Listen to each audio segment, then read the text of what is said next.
Hey guys, so this is going to be the second video that I do sort of reacting to your guys' fights here. For this one, I'm going to be using the same Twitter thread that I used in the first video, but starting with the next video, I'm probably going to do a new tweet where I'm going to be asking for submissions, because this one at this point is about a month old, so it's time to get a new thread going here. So if you guys do want to participate in these videos, you guys do want to have a chance of appearing in a video, reply to the whatever I decide to do the next tweet for the video like this. Reply to that tweet with one of your fights that you want me to look at, and you could potentially be getting picked. But keep in mind, I do get a lot of replies. So yeah. So I just scrolled to a random part of this thread. I think we're just going to start here, and we'll make our way down the list. The last video was about 40 minutes. That seems a little bit long to me, so I'm going to try and make it maybe around 30 minutes this time, but we'll see how it goes as we go through this. Again, this is meant to be more of an instructional style video. I'm going to be sort of looking at how you guys are fighting, what you're doing, what maybe things you did well, some things you could have done better, at least in my opinion, right? So that's really the point of these videos, just to give my feedback on what I'm seeing here. Okay, so the first fight is going to be, it looks like we have a blue guy over here using a God of Destruction team. That's very non-generic, and he's fighting androids, UI, and Golden Frieza. Okay, let's see. So he leads off with Beerus, goes to the tackle, nice, goes right away. Okay, so right away, I do have a lot to say here. The one thing that I see, I think, from more maybe people who don't play the game as much, or who are like learning how to play the game or whatever, just not as experienced players. The one mistake I see a lot is people will tackle, and then what they'll do is they'll preemptively click on a card to follow up the tackle with.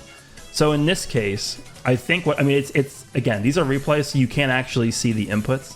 But I'm assuming what happened with this tackle here is because of the way that the tackle works. So he tackles and then he instantly presses the strike here. The way that I like to play, and I think the better way to do this, is if you tackle and the second you see that you actually had a successful tackle, you can actually wait like half a second.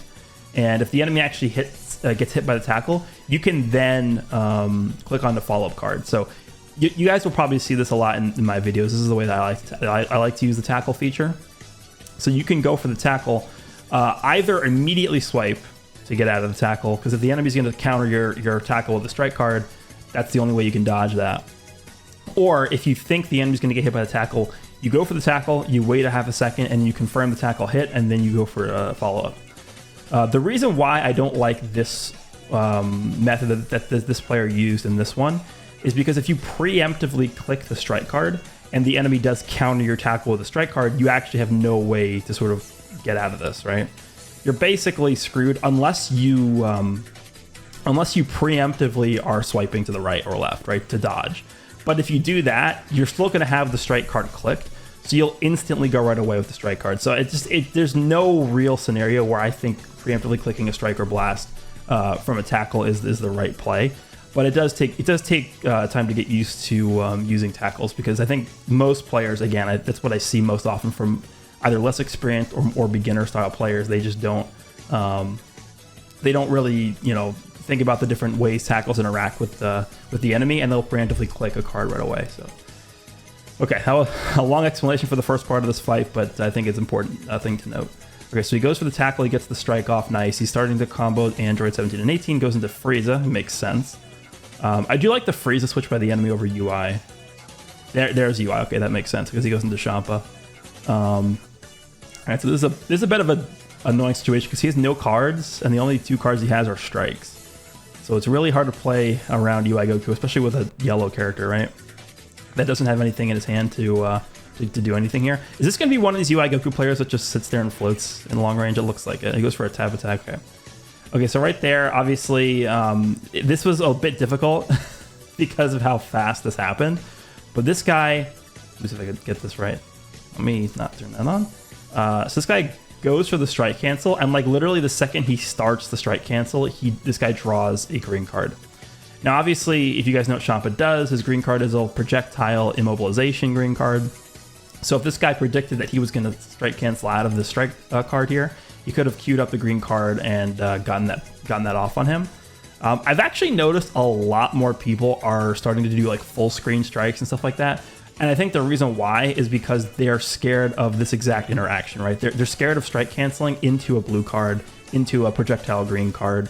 Because at this point, a lot of people are getting better with this battle system because it's been out for so long. So I think people are trying to like sort of fake people out by going for long range strikes. I still think long range strikes are a really bad play. So, but yeah, that's definitely something you could do with this green card here. But it takes pretty quick reaction time to be able to do that. All right, so he goes for the strike cancel there, backs back up, goes for the tab. Like, yeah. So he obviously was trying to get the green card off because he probably anticipated this guy to go for a blast card, but it was a tap blast instead. So again, it just takes practice. Another strike cancel there, goes for the tab attack, goes for the strike and misses. Yeah, I think against UI Goku especially, if you find yourself in a position like this where you have no vanish, instead of just going for the strike right away, you have two options here. You can either go for a tap, which I think is probably the safest play here, or what you can do is you can switch into a character and then try and sidestep, or you can just switch into a tap attack. That's probably the least risky, is switching characters and going for a tap, depending on the timing of when this happens. But I really don't like the play of like you having no vanish and then trying to time, I'm predicting that you're going to sidestep here and then going for a card, because what happens right here, he misses. And now you're in a position where you actually can't defend against this counter, because he's going to start comboing you and you can't do anything about this, especially on a team like this where you have no cover changes, right? He has Beerus, obviously no cover change, and then Topo has no cover change. So this is a guaranteed combo for the enemy, and you can't stop the combo because of the team composition. So that was a very, very risky play. Obviously, if you would have gotten lucky and hit him with the combo there, it would have been a good payoff, but I think the risk is just too high there. All right, so then he's going to start combo. Yeah, look at all that. Again, Champa I wouldn't really call a great character right now, especially with how dominant red is. There's the androids. He gets hit by another tackle. Same thing I mentioned earlier with the tackle. Just I would avoid preemptively hitting the strike there. But yeah, with Beerus, I'm surprised. Okay, so he just decides to go into Topo. Okay, yeah, there's definitely two avenues to this, right?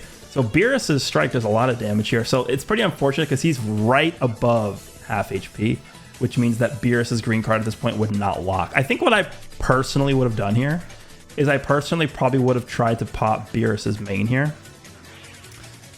It's tough. This is actually a tough situation. This is a hard decision to make, I think, because if you pop Beerus's main, that triggers into the mind of your opponent. Okay, I got to get out of here, right? Which, if he had popped his main here and then gone for the blast and he still didn't switch, then he was dead, because you draw the green card, you lock him in, and then you blue card him, and he's dead. This guy decided to go to Topo, which is obviously not a bad. Honestly, it's not a bad play, because remember, Topo does also lock the opponent in. And now that I think about it, this is actually probably a better play. Yeah, this is definitely a better play, because he's going to lock him in, and assuming the ultimate is enough to kill, this is a guaranteed kill on the androids right here, because he goes for the blast. I'm assuming, before we even watch the rest of this, I'm assuming he just goes for the main here and kills the androids, right? Let's see. He does not. Okay, he goes for two. I don't think you have enough time to do this. He goes for the blue. Yeah. So I think the correct play here is to go into Topo. I think that was correct. One blast, and then I think you just pop the main and go for the ult. Because I think it would have killed. How many cards? You have 2 cards in your hand. You potentially could have drawn another one, because I believe Topo gets card draw speed on his main ability. So you potentially could have. Yeah, I think this was a guaranteed kill on the androids. But again, you had a lot of decisions to make at this point, so this is not an easy choice. But yeah, I think you probably could have killed the androids from here with Topo. Topo is still pretty good. All right, he goes for the blue. He switches into Frieza, and then he goes for the blast. Okay, there's the main ability. Does Frieza sidestep here? I don't have sound on, so I can't actually tell. But I think he probably did. Let's see. Yeah, he does. So he gets the ult off on Frieza. Nice. And then he should be dead. I think he only destroyed how many? 2 cards? 3 cards? If it was 3, he's probably dead. He does. Yeah, Topo's still able to do some pretty good burst damage with the ult. So, and 17-18 come back, gets the PV with Champa. Probably pop the main here. No, he doesn't. He goes into Beerus. Okay, and then he doesn't even need to blue card him. He just kills him with the 1 strike. There's the main green. Let's see if he uses the green card. Now, the thing to remember about Goku, obviously, is he does have endurance at this point. That's going to be one of these UI Goku players, right? I've found that one of the best ways to deal with UI Goku players And this is obviously going to depend on the playstyle of who you're fighting against, right? People use UI Goku differently. If you're fighting against a very passive UI Goku player, and they tend to spend most of the game just like sitting in long range and floating and just stalling, which I don't think is the correct way to use them, by the way, but most people in my experience, that's how they decide to use their UI Goku. I found that the best way to deal with those kinds of players is to just float into mid-range. Because what happens is, the way that most people deal with those types of UI Goku players is they go for tackles to deplete the unique gauge. So what'll end up happening is the opponent will anticipate a tackle, and a lot of times they do go for mid-range strikes thinking that you're going up for a tackle. So what I like to do is I like to just float into mid-range and then just sidestep a bunch of times. And a lot of times it actually does work because they just straight up go for the mid-range strike. So that's something I would try. Obviously, if it doesn't work, then that's just the difference in play style, right? But that's actually a tool that I found works quite often against UI players that play passively like that. All right, so he's going to go for taps. You can also do that, but the problem with going for taps and like going for tap blasts and going for tackles is you can get caught very easily. Because if you go for a tackle, obviously they can just strike and then they anticipate your strike. If you go for a tap blast, they can, you know, I really don't like tap blasts. It just feels like it takes way too long to get them off. So if they go for a blast, you're just caught. And if you go up to go for a tap attack, like tap punches, right? The same thing can happen as if you go for a tackle, right? They can just anticipate that you're going for a tackle and go for a strike, and then you just get caught. So it's tough. It's tough to decide what to do here. But he goes for that. He goes for, okay, so yeah, he's dead. Beerus is going to kill him. So this is actually a showcase or a fight where Beerus definitely took control of the match, which definitely can happen. I did a video recently on Beerus, and he actually really impressed me. So yeah, no surprise here that Beerus was able to take control of that fight. That was a long first match. I'm going to try and not talk as much for the rest of these, but I think I have a decent amount of stuff to contribute here. All right, so the next fight had a pretty bad start, but this is still one of my favorite matches. This anniversary. Can't post the whole vid. Okay, so yeah, he's going to post a reply here. That's fine. Yeah, just so you guys are aware, Twitter, for some reason, only lets you post up to 2 minutes and 20 seconds worth of footage. So if you guys have a longer fight than this, just go ahead and make a reply to yourself and post the second part. So it looks like this one's going to be not that long. It's only 2 minutes and 30 seconds, which is not bad. So, all right, let's take a look at this guy's fight. So he's going to start off with Goku and Vegeta. So it's a Sun family team this guy's using. Okay. And then the enemy is using, I don't know what his like full team is. I guess Vegeta is in the leader slot. Yeah, it says, okay, this is in, what is this? I'm assuming this is German. I think, yeah, so Vegeta is in the leader slot here, right? Which makes, so this might be a Sun Family mirror match, but this guy's decided to use a Vegeta in the leader slot here. All right, so let's go ahead and take a look at what happens in this one. Leading off with an advantageous color, which is good. UI Goku, or Goku Vegeta against this Vegeta here. All right, so it is sped up as well. Goes into Goku here. Okay, so start the combo. Again, I think this is a very important thing to note about Dragon Fist Goku. I do like the fact that this guy is taking the time and investing in Dragon Fist Goku's unique gauge. Even though obviously the Goku and Vegeta have type advantage over Dragon Fist Goku, I think basically foregoing the extra damage to build up the Dragon Fist unique gauge is the correct play. So from the opponent, I do like this play. All right, he's gonna go for the blue card. So the blue card is interesting because I actually am not really a huge fan of Dragon Fist blue card after using him for a long time. I much prefer UI Goku's blue card. So what I'll end up doing a lot of times when I'm using Dragon Fist next to UI is I'll combo the full combo with Dragon Fist until I get to the end of the combo. And if I have like a blue card left in my hand, a lot of times I'll switch into UI and end the combo with UI's blue card because it reduces sub count. So it's not that big of a loss anyway. If Dragon Fist's blue card did actually fill up his unique gauge, I probably wouldn't do that. But UI's ability to reduce sub count on the blue card, I think, is just too good not to take advantage of. So even if you still have advantage left on Dragon Fist, I think it's still probably better to switch into UI Goku to finish the combo if you do have a blue card sort of like sitting in your hand there. All right, so he goes for the blue card there. I like that this guy is not switching into Vegeta. A lot of times, one of the bigger mistakes I see from sort of like, again, more inexperienced players is they will just click the tag button every time they can.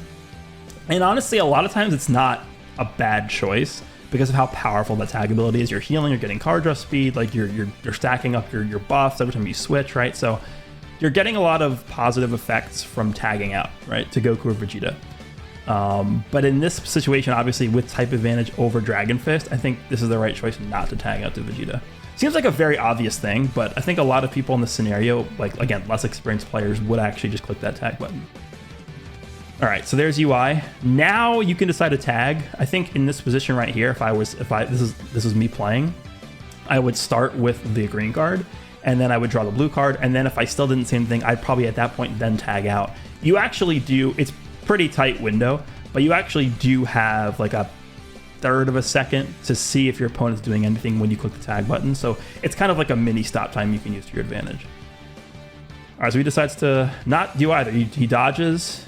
So the thing that I don't like about this play is he's just trying, I guess maybe he thinks he might go for a mid-range strike with UI or something, but I would use this green card here. This guy decides to try and just PV, I guess. And the reason why I don't like this play is because this guy dodges, and every time you dodge, well, the first time you dodge with the tag Goku, you draw a green card. But because his hand is full, he actually doesn't get to draw this, right? And now, if he goes ahead and uses his green card, which I think he does, what happens is he actually overrides the green card in his hand. Or sorry, he overrides the green card, like that's next. That he's going to draw next, right? I guess we'll call it on standby. He overrides the green card on standby because this green card force draws a blue card and that overrides this effect here. So you'll see him use this green card here, and then this green card will sort of go away and get replaced by the blue card like that. So you kind of lose out on a green card, which I guess it's not the worst thing ever, but in terms of like, would you rather preserve a green card or not? I guess the answer is just yes, right? So he draws the blue card here. Now here's an interesting part of this fight. I don't know what happens, but typically when you're using Goku and Vegeta, the best thing to do with Goku, especially when you have a blue card in your hand, is to wait for the enemy to sidestep. And now when you see the enemy sidestep, a lot of times you just go ahead and press the blue card right away. More often than not, you're going to miss the blue card, but you do get your Vanish Gauge back, which puts you still in an advantageous spot. So let's see if he does that here. Goes for taps, okay. Then goes to Dragon Fist, which I think is a good play. Does get comboed there. Okay, he switches out. Yep. This is the same thing I was talking about earlier. If we go back here, so let me see if I can pause this. So he dodges. Where does he dodge? He dodges here.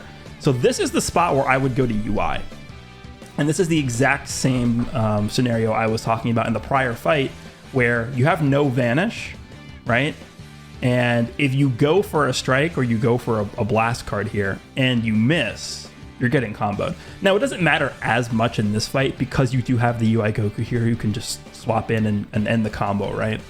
But this is a pretty big risk. I think what I would have done here is I probably would have switched to UI and just played it from there. If he sidesteps, maybe I'll back up and go for a tackle or whatever. But I think either going for taps here with Dragon Fist or going to UI and then going for taps or going to UI and backing up, I think it's just a better play because you have an extra vanish to play with at that point. He goes for that, he misses, and yeah, this is the consequence of this, but I don't, does he die? I don't think so. This is gonna barely kill, maybe. Yeah, he probably, 2.1, how much HP did he have? He had, oh, actually, no, it actually killed him by quite a bit. Wow, okay, so that Vegeta's hitting pretty hard here. So yeah, obviously would have been better just to go into UI there. So that does prove my point. All right, so here's something else to mention as well. So when you're in mid-range here, people tend, when you're like in a mid-range to mid-range sort of like standoff, a lot of people, especially more inexperienced players, tend to just jump a lot. They just sidestep a lot. They just trying to get PVs. It puts people off of their game a lot, especially even in higher ranked play. I do see this a lot where just simply floating to mid-range will make people panic and like do very bad plays a lot of times because people aren't used to playing in mid-range. People are used to backing up. People are used to taking their time with things, drawing a full hand, building up their passives and doing stuff like that. So simply floating into mid-range puts people into a position where they're like, oh, what do I do? I'm just going to sidestep. Like I'm just going to sidestep and hope we get a PV. A lot of people play like that. So I found the best way to sort of engage from mid-range if you don't want to go for a tackle. This actually goes for long range as well, but you want to wait for your opponent to do something. So you want your opponent to sidestep, and then once you see that sidestep, then you go for a card, then you go for a tackle, then you go for a blast. Because if you don't wait for the sidestep, there's a higher chance that you can get PV'd if you don't. So if you wait for the enemy to sidestep and then go for the blast card, it's impossible to get PV'd if you time it correctly. On the other hand, if you just, are seeing your opponent sort of stand there and do nothing, and you go for the blast card, they can PV you at any point, right? You don't know. It's impossible to time it. So this guy goes for the sidestep here. I think literally right now is the best time to go for a blast because he can't PV you from this timing.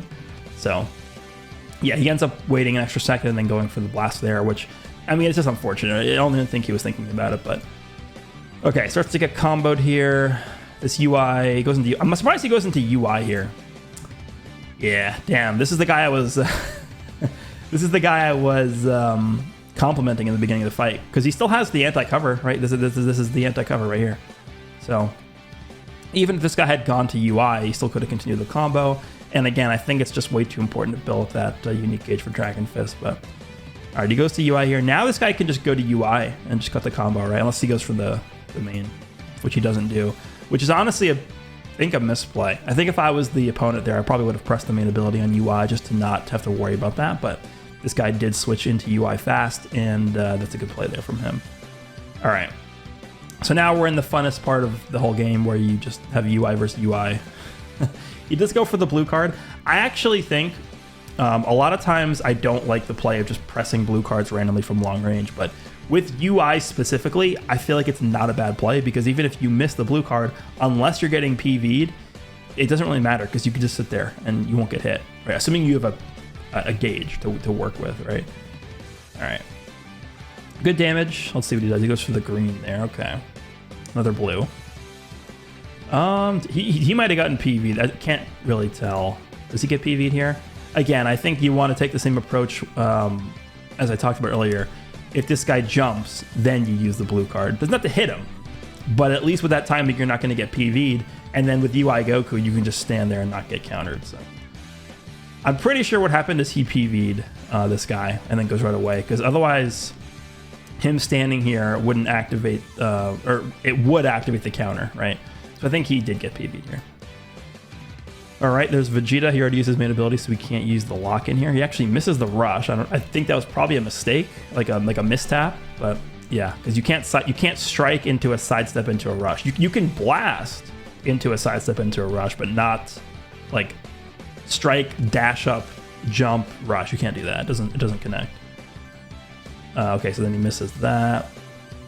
All right, you better go back into Goat. Oh, there you go, nice. Okay, so this guy's, keep your eye on this gauge. This gauge is almost filled up. I'm telling you guys, once this Dragon Fist is able to get one more combo started, if he does, somebody's dead, guaranteed. All right, let's see. Backs up, nice. Okay, that's a lot of damage from Goku and Vegeta, yeah. Drops the combo, anticipating a switch. I actually do like that play. I also probably would have anticipated this Goku switching because one more card and he was dead. I think that was the correct play, dropping the combo right there. I do like that play. Then he goes for the Dragon Fist. Yeah, so yep, here we go. So if you guys watch my video, how to use Dragon Fist Super Saiyan Goku, or Super Saiyan 3 Goku, this guy actually does the exact thing that I talked about in that video, which is dropping the combo into the ult once you remove your enemy's Vanish gauge, right? The only problem here, right, so he did this correctly. This guy played this perfectly. This guy didn't do anything wrong. The perspective that we're watching here, so you actually cannot rush from this timing. The only thing you can do from this point on as the person getting Dragon Fisted is decide which character you want to lose. You can't stop this from happening. It's happening. So I guess this guy didn't understand the time, which is fine. I mean, again, as like a newer player or somebody who has less experience, this is not something that you would just know. So don't blame him for that. But yeah, clicking this rush obviously is bad for the reason that you lose your rush. So yeah, unfortunately ended up losing his rush there. And then also this Goku's going to die now. So that sucks. So this is going to turn into what, UI Goku Fiesta here. Goes for the mid-range strike, catches him with that, okay. Main? No main. Goes into UI, okay. So we're going to see some blue card stuff here. Okay, so they both go for the blue card at the same time. The funny thing about this is that the UI Goku blue card is supposed to counter out the enemy's blue card, but because they're both UI, it sort of clashed anyway, okay. Goes for the green there to get them extra key engage. Okay, nice. That's good. Goes for the main there. Okay. Here's Vegeta. This is going to be tough. I mean, UI Goku definitely can come back from this, but yeah, it's going to be tough. Okay. Yeah, it sucks. Okay, nice. Caught him with that.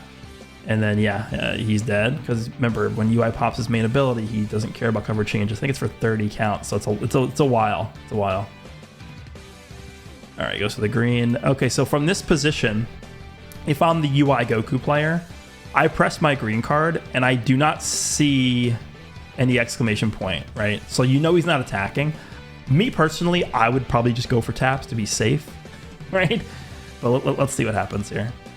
He actually, okay, so he does jump. I mean, again, it's possible the sound effect was obvious that he was jumping, so because I can't hear the sound, but if that was the case, then yeah, obviously going for the strike is the correct play here. Still has the ult in his hand. There, he finally uses the ult. This is probably not going to kill this Vegeta, though, let's be honest. Yeah, he lived that. Gets him with the blue. Okay, yeah, I mean, just getting nice blue card draws there. And then this is the last 10 seconds of the fight. Let's see what happens, how he finishes this one out. Let me mute this. Oops. All right, and he gets the PV. Yeah, I mean, this can happen. UI Goku can just come back 1v3. It's very, I don't want to say very common, but it's not like as uncommon as you would think. UI Goku definitely one of the better units in the game to do this with. All right. So I think what we'll do is we'll probably go ahead and make this the final one. I've been talking a lot. Again, hopefully this has been useful to a lot of you guys. We are up almost 27 minutes into this video. So I think what we'll do is we'll probably make this the final fight. And then I'll probably want to do another one of these shortly, but we'll see. All right, so what are we looking at here? So it looks like, oh, this is an interesting one.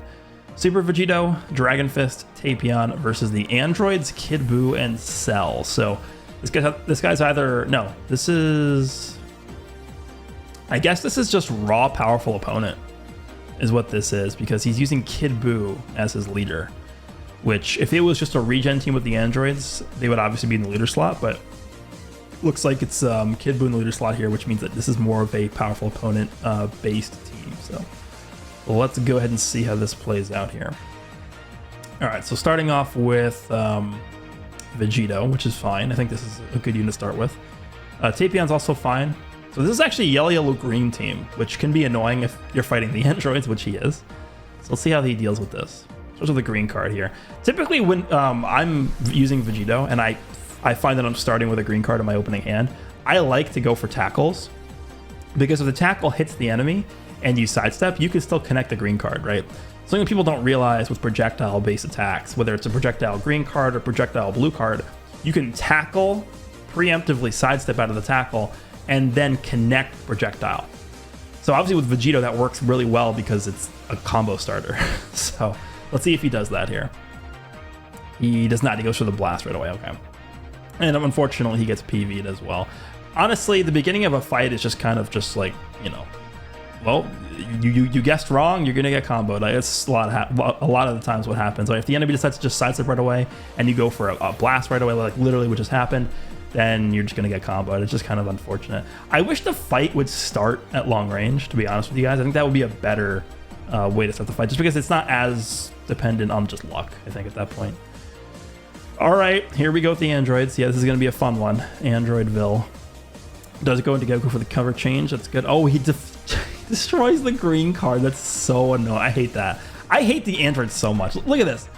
Any card he could have destroyed. 3 strikes, 1 green. Of course, he destroys the green card. Then he goes for the long range green, which is a very, very bad. I do not like this play at all from this opponent. You never want to go for just a raw green like this, because if you miss, you're guaranteed going to get combo because of the long animation. Now, maybe he just pressed it by accident because maybe he thought he was going to go for a blast there, which obviously I get that, but you got to be really careful when you're using these green cards like this, because most of the time they're long animations, and if you miss, then you're just setting yourself up to lose. So this is going to be a nice combo from Dragon Fist, and I do really like the combo, obviously, of Dragon Fist and Tapion because of the fact that Tapion gives the support as well as the extra card. I think even more so than the damage support, I think Tapion providing that extra card is really, really important for Dragon Fist because of the fact that he needs the extra cards to build up his gauge. All right, so here's the combo here. Starts on 17. I assume he's going to go to Sally. There he goes. Draws an extra card. At this point, for me, I would go into Tapion and use the blue card, but let's see if he decides to do that. He does. Okay, good play. I agree. All right, let's see what he does here. Nice taps. That's exactly what I would have done as well. Presses the main. Now, this is a bit of an early main ability, but I do like this because this force draws a green card, and I think what he's trying to set up here is he's trying to set up a Vegito green card. Tapion actually does work fairly well with Vegito. Number one, obviously, I mentioned already the support, but the green card generation, I think, does also help a lot. So let's see here. He does not go for the green card. Okay, so obviously, this is actually kind of similar to what I was talking about in the... It's funny that we have the same situation like all three fights in this video. This is not close range, obviously, but without Vanish here, it is just very risky to go for a card here, especially with a Kid Buu, right, who has Vanish most of the time. Now, this Kid Buu obviously has Vanish because he didn't Vanish yet, but like I was saying, you want to wait for them to actually sidestep before you press a card because then they won't get PV'd, right? Unfortunately, this guy's just sitting here, right? And I found that more often than not, once you use a stop time from mid or long range, a lot of people try and get PVs off of that and dodge right away. So that's probably what happened right here, right? Yeah. So, but yeah, it's tough because he actually canceled the sidestep, right? This Kid Buu. Well, watch what this Kid Buu does right here. He kind of like shifts a little bit, charges for a second, and then he dodges. That's a cancel. He actually had already input his sidestep at this point, but because it was such, this is how this works. Because the sidestep was so early in its animation, he actually had the opportunity to cancel it by charging. The charge animation will actually take priority over the sidestep animation because of how early it is in the animation cycle. And you can actually cancel the full sidestep movement, and then you could reload your sidestep and then PV off of that, which is what this guy did. So this opponent made a good play here. See that little wiggle into the sidestep charge? Yeah, that's exactly what he did right there. Then he ends up PVing this guy, which again, I think the better play from our perspective would have probably just been to switch into Vegito right away, maybe go for a tackle, maybe back up, try and get him on the blast with the green card. There's a lot of ways you could even use his counter with the strike card. I mean, just to buy some time, I think is a good play as well. So we're gonna get comboed by Kid Buu here. Goes into the androids, which is actually okay. Here's the other thing, right? That's honestly pretty exclusive to Vegito. So he gets lucky, right? He catches the androids on a cover change. And honestly, this is probably what wins in the game here. This is definitely what wins in the game here.